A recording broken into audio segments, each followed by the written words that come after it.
लो come back बच्चों। लो पहले बच्चों स्टार्ट कर रहे हैं नया लेक्चर। बहु नए लेक्चर में दो नए टॉपिक और बेटा कंज्यूमर प्रोटेक्शन एक्ट 2019 की वजह से क्या चेंजेस हुए उसकी बात शुरू कर रहे हैं। आज ही बेटा चैप्टर खत्म कर देंगे, चाहे बेटा 5 मिनट अकाउंट्स के बैच के और लेने पड़े पर खत्म आज ही कर देंगे। ठीक है, कल नहीं करेंगे इसकी चर्चा। ठीक है, उत्तर सामने देखेंगे कौन से दो टॉपिक बचने में उसकी बात करता हूँ। बेटा एक टॉपिक आपके पास होगा ways and means of consumer protection.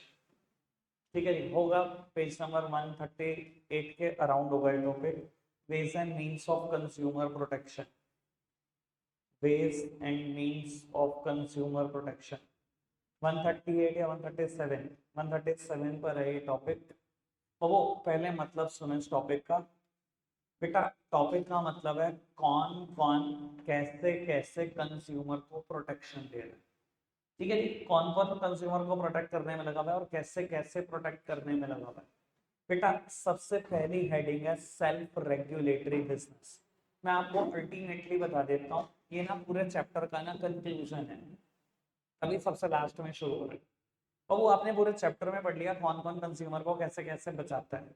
ठीक है जी, बस मुझे उसी की एक्सप्लेनेशन देनी है कि कौन कौन कंज्यूमर को कैसे कैसे प्रोटेक्ट कर रहा है। बेटा सबसे पहली हेडिंग है सेल्फ रेगुलेटरी बिजनेस। बेटा सेल्फ रेगुलेटरी बिजनेस का मतलब क्या है बेटा, बिजनेस खुद ही सबसे पहले तो बेटा प्रोटेक्ट कर रहे हैं कंज्यूमर को। देखो बेटा मैं छोटे मोटे बिजनेस की बात नहीं करता, बट बेटा बिग बिजनेस हाउसेस वो अच्छे से जानते हैं बेटा, अगर हम कंज्यूमर को प्रोटेक्ट करेंगे तभी लॉन्ग रन में कुछ कमा सकते हैं, वरना हम कुछ नहीं कमा सकते। तो कंज्यूमर को खुद से प्रोटेक्शन दे रहे हैं। और आपने देखा भी होगा ऐसा बाबू, कई बार ना बेटा अगर ये कोई सामान बेच रहे हैं बिग बिजनेस हाउसेस, छोटे मोटे बिजनेस हाउसेस ने उन्हें कॉपी भी किया, तो बेटा ये खुद ही बताते हैं हमारा ओरिजिनल प्रोडक्ट खरीदना है तो उसकी ये पहचान है, ये देख कर खरीदे, ये छाप देख कर खरीदे, कहते हैं ना बेटा। या बाबू बिग बिजनेस हाउसेस को देखो, खुद से ही अपने customer care centre, customer grievances cell, toll free number issue किए हुए हैं। क्यों किए हुए हैं? कंज्यूमर को प्रोटेक्शन देने के लिए तो करे हुए हैं। उन्हें लगता है कि यार हमने आपके साथ कोई धोखा कर दिया, हमें नहीं पता, हमें बता दो, कॉल करके बता दो हमने आपके साथ क्या कर दिया। तो बेटा बिग बिजनेस हाउसेस तो खुद ही प्रोटेक्शन देने में लगे हुए हैं कंज्यूमर को, उनका पर्पस कभी भी धोखा देना नहीं है, प्रोटेक्ट करना है। ठीक है जी, बात समझ में आती है। अब वो फिफ्थ नंबर पर हेडिंग लिखी होगी गवर्नमेंट। बस वहीं तरफ देखो, गवर्नमेंट प्रोटेक्शन दे रही है कंज्यूमर को? अगर आप कहो नहीं दे रही, सर इंडिया में 200 से ज्यादा कानून है जो कंज्यूमर को प्रोटेक्शन देते हैं। इसमें सबसे इंपॉर्टेंट कंज्यूमर प्रोटेक्शन है। 200 से ज्यादा कानून किसने बनाए? गवर्नमेंट ने तो बनाए। ये 3 टियर मशीनरी किसने बनाई? 3 लेवल पर कंज्यूमर कोर्ट, गवर्नमेंट ने तो बनवा कर दी। 3 लेवल पर कंज्यूमर एसोसिएशन बनाने की पावर किसने दी? गवर्नमेंट ने तो दी। तो यार गवर्नमेंट तो प्रोटेक्शन दे ही रही है। ठीक है जी, अच्छा कंज्यूमर ऑर्गेनाइजेशन प्रोटेक्ट करती हैं क्या? कल हमने इसके रोल पढ़े, ये नहीं प्रोटेक्ट करती, आपके भी यहाँ पर केस तक तो कर देती हैं, 1 रुपया आपसे नहीं मांगती, और जीतने के बाद आपके घर तो पैसे दे आती हैं। और कैसे प्रोटेक्शन दे बेटा ये? तो बाबू ये भी तो प्रोटेक्ट करने में लगे हुए हैं। तीनों बातें समझ में आई? मैंने कहा था ये पूरे चैप्टर का कंक्लूजन है, अगर आपने चैप्टर पढ़ा तो ये टॉपिक बिल्कुल मजाक है। बात समझ में आई? बेटा एक चौथी बात है कंज्यूमर अवेयरनेस। देखो मैं आपको बड़ी सीधी सी बात बोलता हूँ, अगर आप अवेयर हो ना about the rights, about the responsibilities, about the relief available to you, मुझे नहीं लगता दुनिया में आपको कोई धोखा दे सकता। अगर आपको पता है ना मैंने अपनी सारी जिम्मेदारी पूरी की है और मुझे ये राइट मिल सकते हैं और ये रिलीफ मिल सकते हैं, तो सर मुझे नहीं लगता कोई धोखा दे सकता है। फिर तो आप बेटा सबको पछाड़ दोगे। आपके साथ कोई धोखा भी करेगा ना, यही कहोगे बेटा कंज्यूमर कोर्ट में मिलिएगा आपको। वो अपने आप डर के मारे बेटा, कैसा भी अगर उसने कोई शॉर्ट कमिंग की है किसी प्रोडक्ट या सर्विस में कोई डेफिशिएंसी दिखाई है, अपने आप करेक्ट कर देगा उसको। अगर आप अवेयर हो, मुझे नहीं लगता दुनिया में कोई धोखा दे सकता। और आप अगर इग्नोरेंट हो बेटा, कोई कसर छोड़ेगा भी नहीं। ठीक है ना जी। मैंने एक बार इस चीज को समझाने के लिए ना पिछली बार एक एग्जांपल भी दिया था। मैंने वैसे आपको वो एग्जांपल किसी और जगह पर दिया हुआ है, क्लास 11th में। बेटा एक बार मेरा स्टूडेंट था, 10 रुपए के कॉइन लेकर गया 10 बैंक में जमा कराने, और बाकी करेंसी भी थी। ब्रांच मैनेजर ने जमा करने से मना कर दिया, ये जमा नहीं होंगे। अब वो बच्चा है, उसको नहीं पता ये जमा होंगे कि नहीं होंगे, उसको लॉ नहीं पता, कुछ नहीं पता। ठीक है जी। पर मैंने उसको बताया मतलब जमा हो जाएंगे तो टेंशन मत लियो। उसने मुझे कॉल लगाई, मैंने सीधा ब्रांच मैनेजर से बात करी, मैंने कहा कैसे जमा नहीं होंगे ये, मैं भी देखता हूँ कौन रोकता है। मैंने कहा ये आरबीआई की लीगल टेंडर मनी है और सिक्के 1,000 रुपए तक कोई बैंक मना नहीं कर सकता जमा करने से। मैंने कहा कैसे रोक सकते हो आप, लिमिटेड लीगल टेंडर मनी बोलते हैं इसको। मैंने कहा मना कर ही नहीं सकते आप, मैंने उसे कानून बता दिए 2-3, बस इतनी ही देर थी। उसने कहा सर हो गए जमा। सर आप अवेयर हो, कोई दुनिया में पैदा नहीं हुआ आपको धोखा दे दे, आपको पता होनी चाहिए कानून, फिर देखते हैं हम कौन धोखा दे देगा। तो कंज्यूमर अवेयरनेस सबसे इंपॉर्टेंट चीज है बेटा, ठीक है जी। और बेटा एक बात उठती है, ये बात आपने पूरे चैप्टर में नहीं पढ़ी, ये बात नहीं है, इस पर टाइम लगाऊंगा। बिजनेस ऑर्गेनाइजेशन या बिजनेस एसोसिएशन। बेटा जैसे कंज्यूमर ऑर्गेनाइजेशन, कंज्यूमर एसोसिएशन है, ऐसे बहुत सारी बिजनेस ऑर्गेनाइजेशन और बिजनेस एसोसिएशन भी है जो आपको प्रोटेक्शन देती है। कल मैं एक बात बता रहा था बेटा, कोई भी एसोसिएशन का मेंबर बनना हो कुछ तो शर्तें होती होंगी ना, ठीक है ना। जिसमें बेटा मैंने कल सहारनपुर चार्टर्ड अकाउंटेंट एसोसिएशन, संभाल परिवार, सबके बारे में बताया कि इनका मेंबर बनने की पहली शर्त तो पैसा ही होती है। कितनी एनुअल मेंबरशिप है ये लाओ, और कुछ और शर्तें भी होती हैं। जैसे संभाल परिवार क्या है बेटा, एक रिलीजियस ऑर्गेनाइजेशन है, सिर्फ पंजाबियों को सपोर्ट करते हैं। अगर पंजाबी हो तो मेंबर बन सकते हो, कोई और कास्ट हो तो नहीं बन सकते मेंबर, ठीक है जी। जैसे सहारनपुर चार्टर्ड अकाउंटेंट एसोसिएशन का चार्टर्ड अकाउंटेंट हो फुल फ्लेज तो ही बन सकते हो मेंबर। सहारनपुर से हो तो बन सकते हो, सहारनपुर डिस्ट्रिक्ट में आते हो तो बन सकते हो, ये ना हो सहारनपुर का बाहर का चार्टर्ड फिर नहीं बन सकते, ठीक है ना। तो बाबू कहीं ना कहीं बिजनेस एसोसिएशन का भी तो मेंबर बनने की कुछ शर्त होती होगी। कि बिजनेस एसोसिएशन क्या होती है बेटा, आपने नाम सुना होगा, पहले मैं छोटे लेवल पे बात करता हूँ। आपने नाम सुना है सहारनपुर व्यापार मंडल का, छोटे लेवल पर है बिजनेस ऑर्गेनाइजेशन। आईआईए, आईआईए भी एक एसोसिएशन है, शायद आपने नाम सुना हो, इंडियन इंडस्ट्रीज एसोसिएशन, पता नहीं, चलो खैर छोड़ो। वो बड़े लेवल पे चले जाओ तो बेटा दो नाम 11th क्लास में मुझसे सुने होंगे, फिक्की, सीआईआई, आइसोचेम, पता नहीं सुने कि नहीं, federation of Indian chamber of commerce and industry, confederation of Indian industry, association of chamber, पता नहीं नहीं सुने कि नहीं सुने, सुने होंगे, वैसे ऐसा हो नहीं सकता, ठीक है जी। Chapter number 10 internal trade last topic था, ठीक है जी। मुझे तो याद है, बाकी तुम्हें बता नहीं। तो बाबू फिक्की और सीआईआई बड़े लेवल की ऑर्गेनाइजेशन है, बिल्कुल वैसे समझो जैसे सहारनपुर व्यापार मंडल सहारनपुर लेवल पे काम करता है, ये इंडिया लेवल पे काम करते हैं। और इनके मेंबर बनने की ना एक शर्त है, कैसे ये कंज्यूमर को प्रोटेक्शन देते हैं मैं वो दिखा रहा हूँ आपको। एक शर्त में से बेटा, बहुत सारी शर्तों में से एक शर्त ये लिखी हुई है कि अगर आपके खिलाफ किसी भी कंज्यूमर कोर्ट में केस हुआ है और आप गिल्टी प्रूव हुए हो तो हम आपको अपना मेंबर नहीं बना सकते। मतलब सोचो तो सही, कंज्यूमर को प्रोटेक्शन दिया जा रहा है इनडायरेक्टली। क्या बोला क्या, सारी बिजनेस इसके मेंबर बन सकता है, कोई भी बिजनेस, प्रोवाइडेड वो सारी शर्तें पूरी कर दे। उसमें से एक शर्त लिखी हुई है, अगर आप कंज्यूमर कोर्ट में आपके खिलाफ केस हुआ है और आप गिल्टी प्रूव हुए हो तो मेंबर नहीं बना सकते आपको। इनडायरेक्टली दिख रहा है कंज्यूमर को प्रोटेक्ट किया जा रहा है। वो एक शर्त ये भी होती है कि आज अगर हमने आपको मेंबर बना लिया, कल को कंज्यूमर कोर्ट में केस हो गया और आप गिल्टी प्रूव हो गए तो आपकी मेंबरशिप हम टर्मिनेट भी कर देंगे, वहीं खत्म भी कर देंगे मेंबरशिप। तो दिखाई दे रहा है बिजनेस एसोसिएशन भी कंज्यूमर को प्रोटेक्शन दे रही है, बचाने में लगी हुई है कंज्यूमर के साथ कोई धोखा ना हो जाए। दिखा बेटा कि कौन कौन कैसे कैसे कंज्यूमर को प्रोटेक्शन दे रहा था, ठीक है जी। क्लियर। एक तो बिजनेस खुद ही बचाने में लगे हुए हैं, जहां मैंने बात करी टोल फ्री नंबर की, customer care centre, customer grievances cell की, ठीक है जी। फिर बेटा गवर्नमेंट बचाने में लगी हुई है, इतने सारे लॉ का इनेक्टमेंट गवर्नमेंट ने किया, even consumer protection act government ने बनाया, इवन बेटा 3 टियर मशीनरी गवर्नमेंट ने बनाई, तो गवर्नमेंट तो प्रोटेक्ट कर रही है। कंज्यूमर ऑर्गेनाइजेशन भी प्रोटेक्ट कर रही है, आपके यहाँ पर केस तक तो कर देती हैं फ्री में, सारा समय भी अपना देती हैं, आप तो कुछ भी नहीं करते, तो और कैसे प्रोटेक्शन कर ले। कंज्यूमर अगर खुद अवेयर है तो वो अपने आप को बचा ही सकता है। और बेटा बिजनेस ऑर्गेनाइजेशन भी बचा रही है, कैसे बचा रही है मैंने कुछ शर्तें बता दी। पांचों बातें क्लियर बेटा। अब बिल्कुल पहले पेज पर आ जाओ, importance of consumer protection from the view point of consumer and from the view point of business. मेरी तरफ देखना बेटा, जब ये मैं टॉपिक खत्म करा दूंगा अगले 5 मिनट बाद, उसके बाद इस चैप्टर में कुछ भी नहीं बचा होगा, जितना कुछ दिखाई दे रहा है सब काटा मारते। अगर नोट्स में और कुछ भी दिख रहा है, सब कोर्स से बाहर है। 2020 में जब कोविड आया तो आपका सिलेबस रिड्यूस किया गया था, हर चैप्टर में थोड़ा थोड़ा पोर्शन, तो बाबू उसके बाद कभी ये इंट्रोड्यूस ही नहीं हुआ। जो भी मैंने फालतू लिखा हुआ सब काट देना, इसके अलावा कोई दिक्कत कोई परेशानी तो नहीं। अब मैं टॉपिक का मतलब समझाऊं, इधर देखना बेटा। बाबू कंज्यूमर प्रोटेक्शन क्या समझते हैं हम कंज्यूमर प्रोटेक्शन से, इधर देखो जी, मेरी तरफ देखो, क्या होता है कंज्यूमर प्रोटेक्शन बेटा? Protecting the consumer, protecting the consumer from the unfair trade practices like black marketing, hoarding, misleading advertisement, adulteration और भी किसी तरीके की अनफेयर ट्रेड प्रैक्टिसेस। इनसे कंज्यूमर को बचाना ही कंज्यूमर प्रोटेक्शन है बाबू। लेकिन consumer protection is a very wider term, सिर्फ इतनी बात नहीं करता। ये कहता है अगर आप कंज्यूमर को एजुकेट कर रहे हो about the rights available to the customer, about the responsibilities of customer, about the relief available to them, तो ये भी कंज्यूमर प्रोटेक्शन में ही गिनेंगे। ये भी हम बिल्कुल वैसे मानेंगे जैसे कंज्यूमर को आपने किसी धोखे से बचा लिया। समझ में है कंज्यूमर प्रोटेक्शन का मतलब क्या है?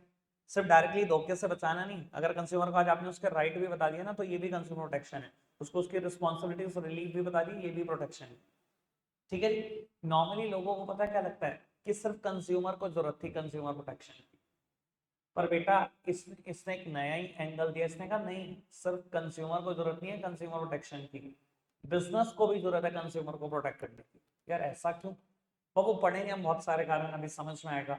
पहले हम कंज्यूमर प्रोटेक्शन पढ़ रहे हैं, importance of consumer protection from the view point of consumer, और बेटा एक ही मिनट के बाद पढ़ेंगे from the view point of business.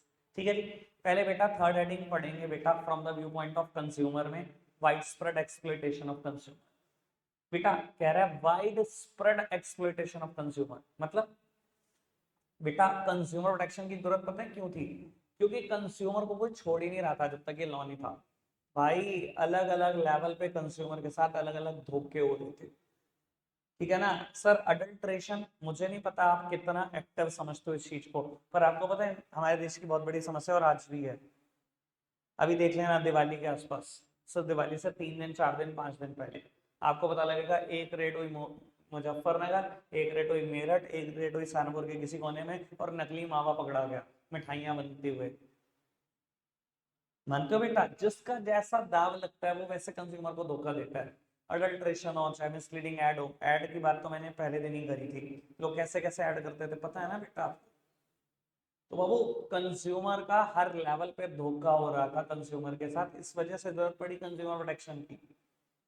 समझ में आएगा? सिंपल सिंपल बात। सेकंड हेडिंग है बेटा अनऑर्गेनाइज कंज्यूमर। अनऑर्गेनाइज मतलब बेटा कंज्यूमर इकट्ठा नहीं था, उसको इकट्ठा करने की जरूरत पड़ी। और अगर आपको पता हो इसी लॉ ने कंज्यूमर को इकट्ठा भी कर दिया है, कंज्यूमर एसोसिएशन बनाने की पावर तो दे दी, तीनों लेवल पे कर दिया आपको इकट्ठा, आपके साथ जोड़ दिया 1000 2 5000 लोग। अब आपके साथ धोखा हो जाए और आप किसी कंज्यूमर एसोसिएशन के मेंबर हो, डरोगे? 50,000 करोड़ की कंपनी क्यों ना हो, आप क्यों डरोगे? कंज्यूमर एसोसिएशन केस करेगी, आपका तो कोई नाम भी नहीं आएगा, पूरा केस भी लड़ेगी। तो सर पहले कंज्यूमर अनऑर्गेनाइज था, कर दिया क्या नहीं कर दिया लॉ ने उसको ऑर्गेनाइज। और पहली हेडिंग कंज्यूमर इग्नोरेंट। अब वो यूजुअली कंज्यूमर इग्नोरेंट होता है about the rights, about the relief available to them, या अबाउट द रिस्पॉन्सिबिलिटीज। और आप मानते हो ना बेटा, अगर किसी के साथ 1000 2000 5000 10,000 का भी धोखा हो जाए ना, हम इग्नोर करते हैं ज्यादातर चीजों। यार कंज्यूमर प्रोटेक्शन की जरूरत इसलिए भी है कि आप चीजों को इग्नोर ना करो, मुकदमा करो सीधा।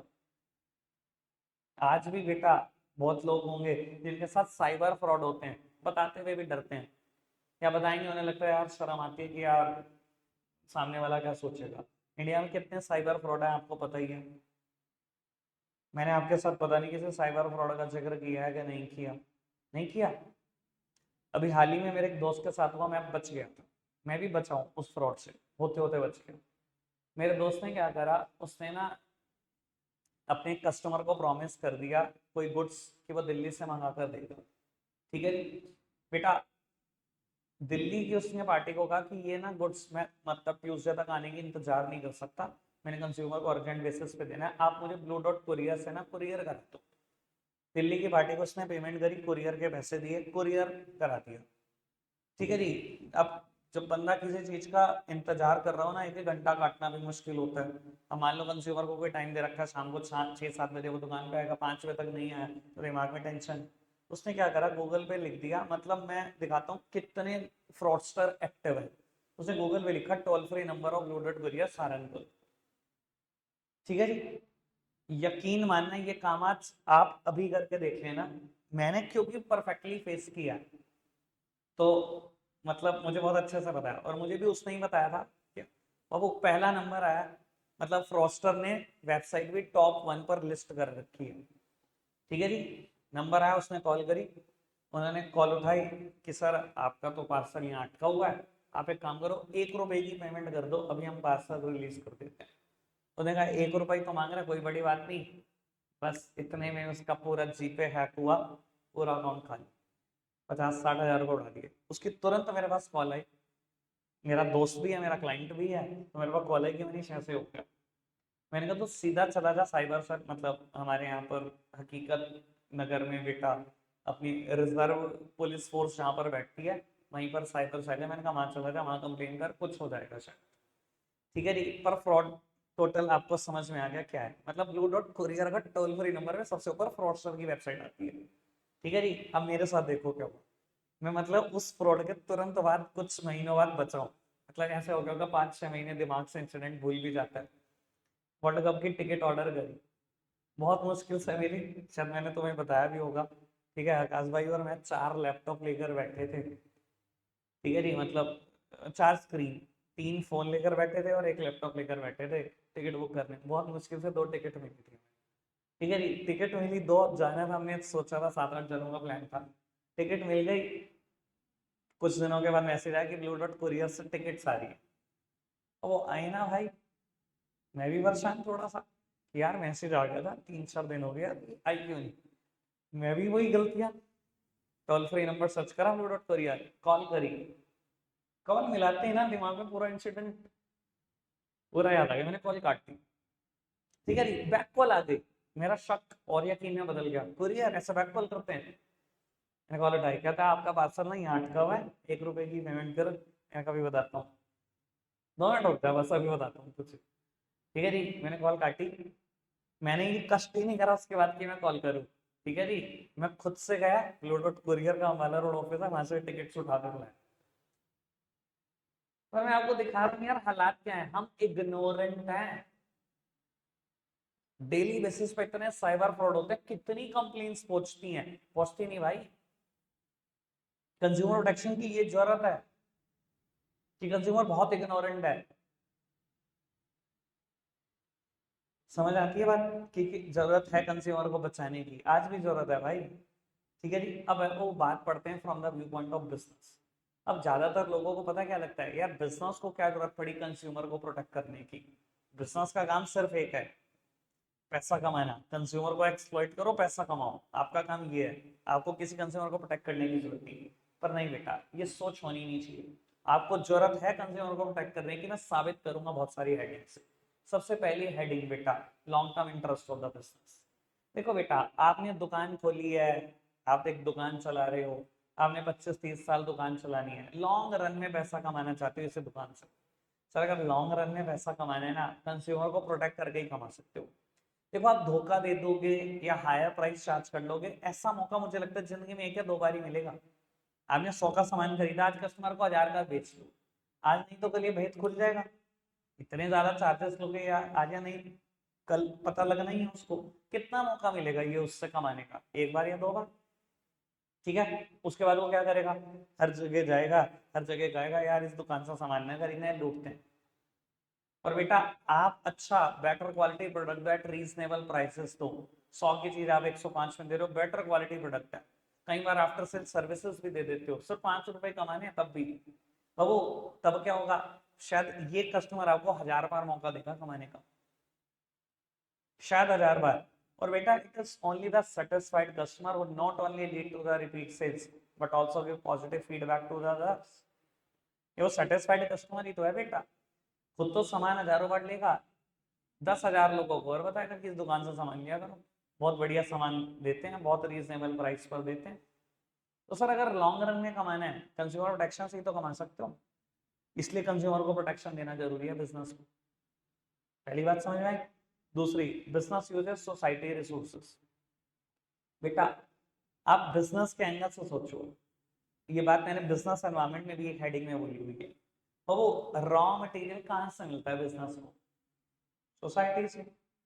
वहां पर एनवायरनमेंट बोलते थे, यहाँ सोसाइटी से। बात तो सेम है बेटा। अगर मैं बात करूँ फाइनेंसर्स की, लोन से, अगेन सोसाइटी से। लेबर सोसाइटी से।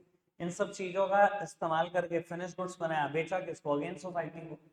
बेटा for receiving of input and for supplying of output every business is dependent upon society. आपको नहीं लगता तो सोसाइटी का सबसे इंपॉर्टेंट एलिमेंट है कस्टमर, उसको बचा लेना चाहिए। भाई सब कुछ सोसाइटी तो दे रही है सर, गिव एंड टेक है। जब आपको सोसाइटी दे रही है तो आप भी तो सोसाइटी के लिए कुछ कर सकते हो। उसका सबसे इंपॉर्टेंट एलिमेंट कंज्यूमर, उसको प्रोटेक्ट कर सकते हो। ठीक है जी, कोई दिक्कत तो नहीं बाबू। फिफ्थ हेडिंग, सबसे लास्ट हेडिंग बेटा, हेडिंग का नाम है गवर्नमेंट इंटरवेंशन। बेटा अगर आपको लगता है कि सरकार मेरी वर्किंग में इंटरवेंशन ना कर जाए, तो किसको पसंद है सरकार आपकी वर्किंग में इंटरवेंशन करे? गवर्नमेंट आए, आपकी वर्किंग रुकवाए, आपसे पूछताछ करे, पुलिस आए, अच्छा लगेगा? किस बिजनेस को अच्छा लगेगा? एक को भी अच्छा नहीं लगेगा। सर अगर आपको लगता है कि मुझे गवर्नमेंट इंटरवेंशन से बहुत दूर रहना है, गवर्नमेंट मेरी वर्किंग की तरफ झांके बिना मैं क्या कर रही हूँ, मेरा बिजनेस क्या कर रहा है, तो सर स्पॉन्टेनियसली कंज्यूमर को प्रोटेक्शन दो। स्पॉन्टेनियसली मतलब अपनी मर्जी से, अपनी विलिंगनेस से कंज्यूमर को प्रोटेक्शन दो। सरकार बहुत दूर रहेगी आपसे, नहीं दोगे प्रोटेक्शन, फिर सरकार को आता है कि प्रोटेक्शन कैसे दिया जाता है। सरकार को बहुत अच्छे से पता है कि कंज्यूमर को प्रोटेक्शन कैसे दिया जाता है। या तो आप खुद दे दो, नहीं तो सरकार ले लेगी प्रोटेक्शन, अपने आप ही ले लेगी। सर देखो, अगर गवर्नमेंट आपकी वर्किंग में इंटरवेंशन करेगी ना, बहुत सारे नुकसान होते हैं। मैं हमेशा इस बात को समझाने के लिए एग्जांपल देता हूँ बेटा। पंजाब में बहुत सारे मेडिकल स्टोर ऐसे हैं जो बेटा मेडिकल स्टोर के आड़ में ड्रग्स बेचते हैं। ठीक है जी, और ये उड़ता पंजाब मूवी में भी कहीं ना कहीं बातें आई थी। सर अगर गवर्नमेंट को पता लगा और गवर्नमेंट ने इंटरवेंशन कर लिया तो क्या होगा? सबसे पहली बात, लाइसेंस कैंसिल, पहला नुकसान। जेल हो गई, इम्प्रिजनमेंट, दूसरा नुकसान। मॉनेटरी लॉस, दुकान ही नहीं खुलेगी, पैसों का भी लॉस। चौथा नुकसान जो कैलकुलेट ही नहीं कर पाओगे आप कभी, रेपुटेशन लॉस। सब बचा क्या फिर? सब कुछ तो खत्म हो गया कि झटके में। तो गवर्नमेंट इंटरवेंशन करती है, इतने सारे नुकसान दे जाती है। अब बचना है ना उस इंटरवेंशन से, तो स्पॉन्टेनियसली कंज्यूमर को प्रोटेक्ट करो। धोखा करोगे कंज्यूमर के साथ, यही सब नुकसान मिलने वाले हैं हमेशा। समझ में आएगा? पक्का से। अब बेटा दो हेडिंग बचती हैं, एक का नाम है सोशल रिस्पॉन्सिबिलिटी, एक का नाम है मॉरल जस्टिफिकेशन। इधर देखना बाबू, although consumer protection is your legal responsibility, consumer protect करना आपकी लीगल रिस्पॉन्सिबिलिटी है। मैं लीगल क्यों बोल रहा हूँ? क्योंकि लॉ बना हुआ है इसके ऊपर। पर अगर आपको लगता है नहीं मेरी लीगल रिस्पॉन्सिबिलिटी नहीं है, फिर मुझे लगता है चलो लीगल नहीं, सोशल तो है। सोशल रिस्पॉन्सिबिलिटी क्यों है यार? We all are the element of society only. जब हम सोसाइटी के एलिमेंट है तो सोसाइटी की तरफ हमारी एक रिस्पॉन्सिबिलिटी बैठती है जो सबसे इंपॉर्टेंट टुवर्ड्स कस्टमर ही है। अगर आपको लगता है नहीं भाई मेरी कोई सोशल रिस्पॉन्सिबिलिटी नहीं, मैं नहीं समझता अपनी कोई सोशल रिस्पॉन्सिबिलिटी, तो सर मॉरल रिस्पॉन्सिबिलिटी तो है। मॉरल जस्टिफिकेशन वाली हेडिंग की बात कर रहा हूँ। सर मॉरल मतलब एथिकल। सर कितना को अच्छा है कि आपने एक डुप्लीकेट प्रोडक्ट बनाया, एक डुप्लीकेट प्रोडक्ट कंज्यूमर को सप्लाई करा, वो इतना हार्मफुल था कि बेटा कंज्यूमर को कंज्यूम करके डेथ होगी उसकी। कितना इथिकल था ये? मतलब कोई मोरल वैल्यूज ही नहीं रही आपकी, खत्म हो गई क्या? या आपका कोई प्रोडक्ट ऐसा था वो खाने वाला नहीं था, बस अप्लाई करने वाला था स्किन पर, आपने अप्लाई किया और बेटा कंज्यूमर की स्किन बर्न हो गई, पूरी जिंदगी खत्म है उसकी। तो सर मुझे लगता है अगर आपकी लीगल रिस्पॉन्सिबिलिटी नहीं है, आप नहीं मानते कि कोई कानून है, तो सोशल है, और सोशल नहीं मानते तो मोरल तो फिर भी है। इथिक्स कहाँ चले जाते हैं? इथिक्स में मर जाते हैं क्या? समझ में आती है बेटा बात? कोई दिक्कत कोई परेशानी तो नहीं? यहाँ पर कंज्यूमर प्रोटेक्शन एक्ट 1986 खत्म हो जाता है। 2019 में मुझे दो चेंजेस पढ़ाने हैं बेटा, बाकी सब एज इट इज है। ठीक है जी, वो मैं शुरू कर देता हूँ बेटा। बस भी एक सेकंड बाबू, इस चैप्टर में ना मैं शुरू से बताता जाता हूँ कहाँ क्या चेंजेस हुए। देखो अभी हम टॉपिक पढ़ रहे हैं इंपॉर्टेंस ऑफ कंज्यूमर प्रोटेक्शन। ठीक है ना? From consumer point of view ये सेम 3 हेडिंग है, from business point of view same 5 heading है, कोई अंतर नहीं। जैसे यहाँ लिखा हुआ है कंज्यूमर प्रोटेक्शन एक्ट 2019, ऐसे ही नोट्स में ना 10 एक्ट लिखे हुए हैं मैंने, जिसमें पहला एक्ट लिखा हुआ था कंज्यूमर प्रोटेक्शन एक्ट 1986। अगर आप उसको काट के 2019 कर लोगे ना, सारी बातें वही हैं। ठीक है, बाकी 9 कानून काट देना, उससे बाहर है। ठीक है जी, आगे बढ़ाओ जी। हु इज कंज्यूमर, हमने भी कंज्यूमर की डेफिनेशन पढ़ी है बहुत अच्छे से, पर हमने जो डेफिनेशन पढ़ी थी वो कंज्यूमर प्रोटेक्शन एक्ट 1986 की थी। अब नए कानून में क्या चेंज हुआ वो समझते हैं। पहले मेरी तरफ देखो, मैंने जनरल सेंस में मतलब बताया था कंज्यूमर कौन होता है, मानो consume goods and services is a consumer, simple sense. लेकिन कंज्यूमर प्रोटेक्शन एक्ट 1986 ने क्या डेफिनेशन दी थी, any person who buy goods for consideration which has been paid or promised or partly promised or under any scheme of deferred payment. It include any user of such goods when such use is made with the approval of buyer, but does not include a person who buy goods for resale or any other commercial purpose. ऐसी definition थी, same बात service के angle से भी लिखी थी, पर मुझे पक्का पता है रटी नहीं हुई, पर बाबू कोई दिक्कत नहीं, फिर भी ये जो मैं बात बोल रहा हूँ ये समझ तो आ रही है कि मैंने पढ़ाई थी। ठीक है ना, मुझे नहीं पता, मैं भी कह भी नहीं रहा हूँ। ठीक है, पर ये पता होना चाहिए मैंने कराई थी। अब चेंज क्या हुआ, चेंज तभी समझ में आएगा जब पिछली बात सुनी होगी ढंग से। बेटा आप पूरी बात पढ़ेंगे, ये जितनी भी लिखी हुई है, ठीक है जी, पूरी बात। अभी अगले पेज पे भी 2 लाइन लिखी हुई हैं, वो भी पढ़नी है, फिर बताऊंगा डिफरेंस क्या था। वैसे डिफरेंस आप खुद ही बताओगे कि कहाँ डिफरेंस है, पढ़कर पढ़ना शुरू करना। अगली 2 लाइन और पढ़ दो, फिर डिफरेंस का जिक्र करते हैं।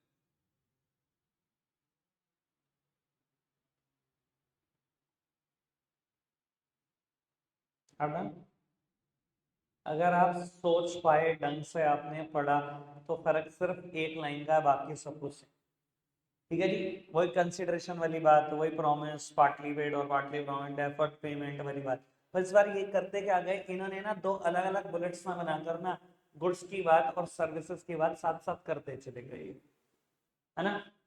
वही है ना बेटा, किसी के अप्रूवल से यूज करा तो भी कंज्यूमर हो जाओगे। बस फर्क कहाँ डाला इन्होंने बेटा, ये देखो, बस यहाँ से लेकर यहाँ तक, बस और कोई फर्क है ही नहीं, सारी बात सेम है, बस ये लाइन फर्क है।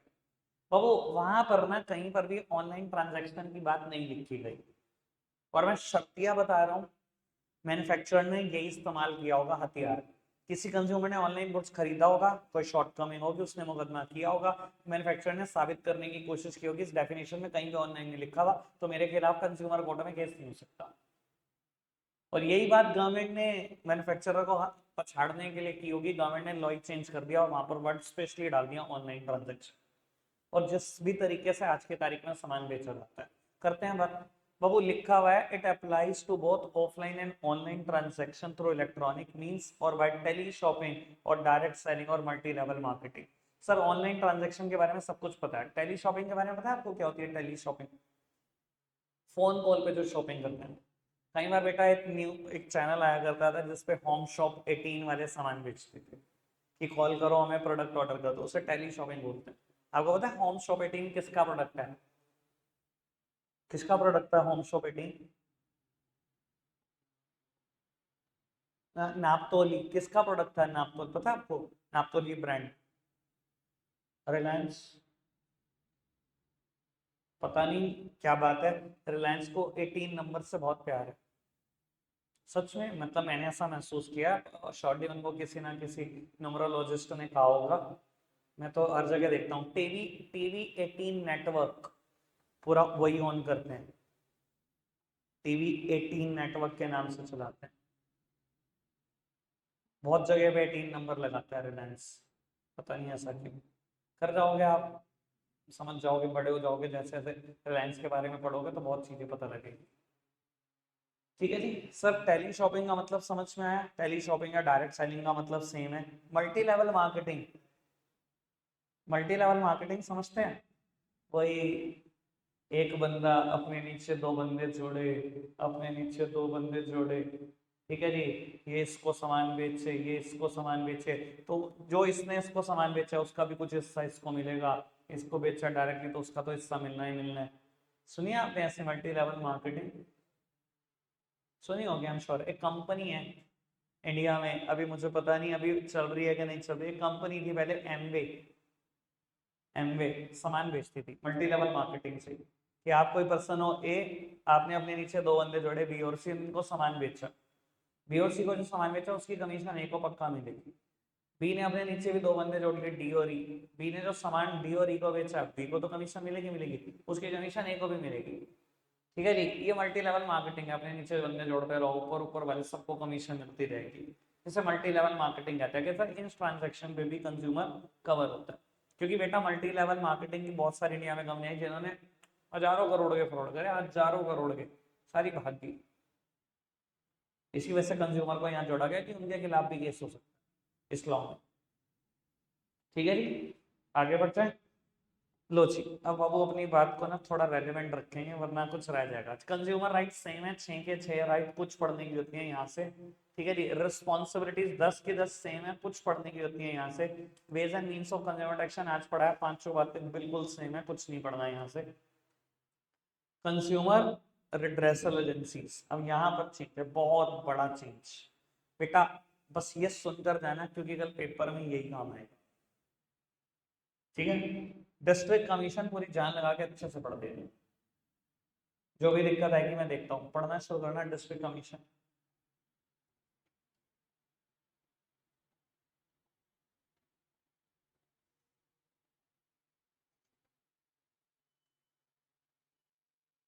सर सामने देखना, इसे पूरा कर दो बेटा फटाफट से, थोड़ा सा जल्दी से, जितना भी आपने पढ़ लिया फटाफट से, थोड़ा स्पीड बढ़, समझ नहीं आया?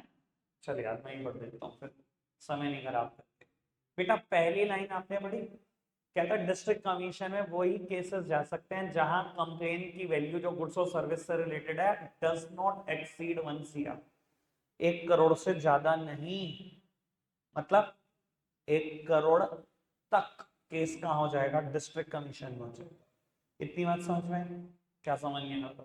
कह रहे आ रही, तो यही तो बात मैंने पढ़ाई। कहता है either on the first hearing or at any later stage, it appears to the district commission that there exists element of settlement which may be acceptable to the parties.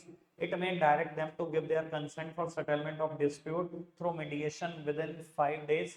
In case party agree for settlement by mediation and give written consent, the district commission refer the matter to the mediation and provision related to mediation shall apply. और वो कहता है पहली hearing पर या subsequent hearing पर कभी भी अगर डिस्ट्रिक्ट कमीशन को लगा ना कि मीडिएशन हो सकता है, मीडिएशन मतलब दोनों party out of the court settlement कर सकती हैं, और वो रिटर्न में लिख कर दे रही है कि हम out of the court settlement कर रहे हैं, तो चाहते हैं कि बाहर जाके सेटलमेंट कर लो। यार ऐसा क्यों? देखो बेटा, मैंने बताया भी था ये बात कल, एक दिन ना बेटा चीफ जस्टिस ऑफ इंडिया, अभी ये वाले नहीं, अभी तो चंद्रचूड़ जी हैं हमारे जो सीजीआई हैं बेटा, चीफ जस्टिस ऑफ इंडिया है, इससे इनसे एक पिछले से भी पिछले जो चीफ जस्टिस ऑफ इंडिया थे, एक दिन स्पीच देते देते रो पड़े थे,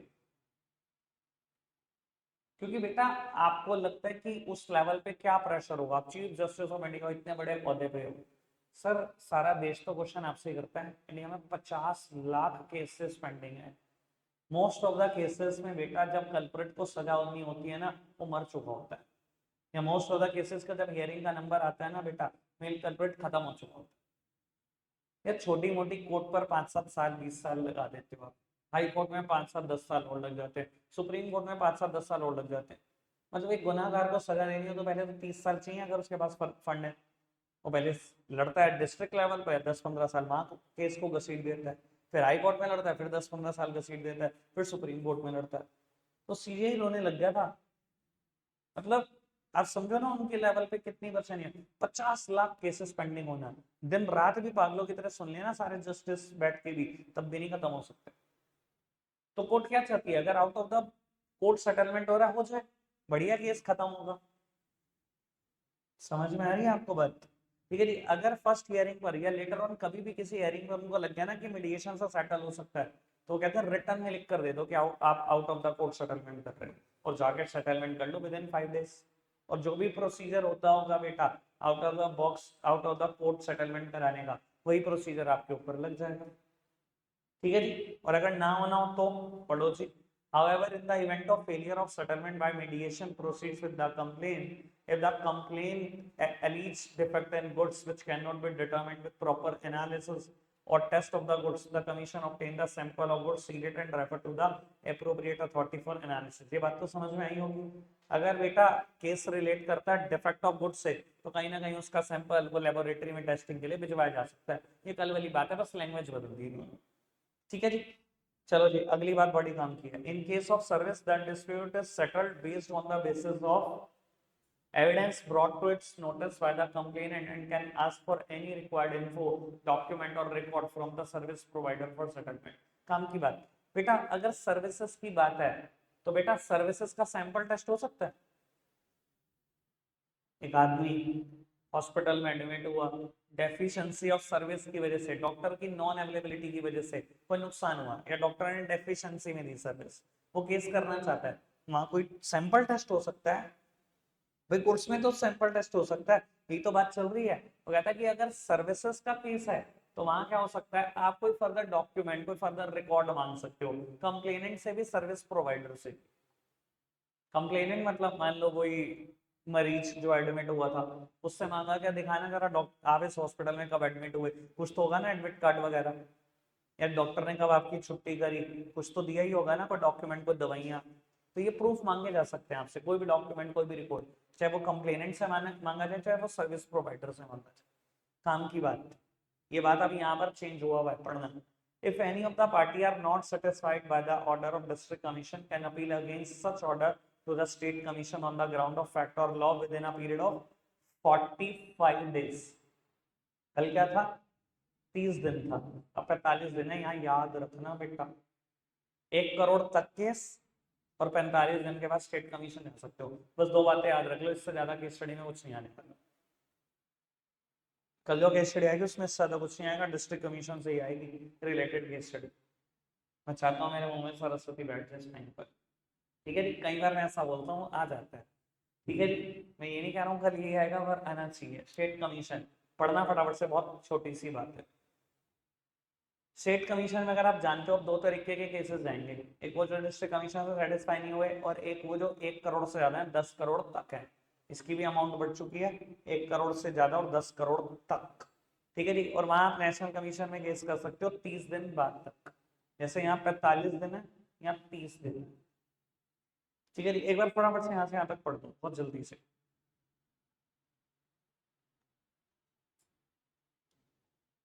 स्टेट कमीशन कहाँ होती है, स्टेट कैपिटल में दिखाई देती है। यानी कि बेटा स्टेट कमीशन अगर यहाँ की बात करो तो बेटा लखनऊ में। ठीक है, बाकी पढ़ते रहो, कुछ और है नहीं, जो मैंने बोला वही बात है। ठीक है जी, नेशनल कमीशन में कौन से केस जाएंगे, अब यहाँ 30 डेज ही है, बस ध्यान रखना, मैं 45 डेज वहीं चेंज हुआ है। नेशनल कमीशन में कौन से केस जाएंगे, तो 10 करोड़ से ज्यादा है, या जो स्टेट कमीशन के जजमेंट से सेटिस्फाई नहीं हुए। अब यहाँ से ना ओरिजिनल ज्यूरिसडिक्शन वाली बात हटा दी गई है। नेशनल कमीशन के खिलाफ केस हो सकता है सुप्रीम कोर्ट ऑफ इंडिया में 30 दिन के बाद। कोई भी पार्टी हो, चाहे वो पुरानी चैन से आए, पहले डिस्ट्रिक्ट में केस किया, फिर सेटिस्फाई नहीं हुआ, फिर स्टेट में किया, फिर सेटिस्फाई नहीं हुआ, नेशनल में किया, वो भी सुप्रीम कोर्ट जा सकता है। तो इसका 10 करोड़ से ज्यादा वो भी सुप्रीम कोर्ट चल सकता है, सबको पावर मिल गई। ठीक है जी, विद इन 30 डेज, बस समय ध्यान रखना 30 दिन है, बस पढ़ दो, खत्म हो गया ये, बस कितना ही चेंजेस थे। एक कंज्यूमर की डेफिनेशन में चेंज है, और बेटा तीनों कमीशन में चेंज है, बाकी पूरा चैप्टर से। ठीक है जी, पैक करें, रखते हैं आज के लिए इतना ही है प्यारे बच्चों, बाय बाय।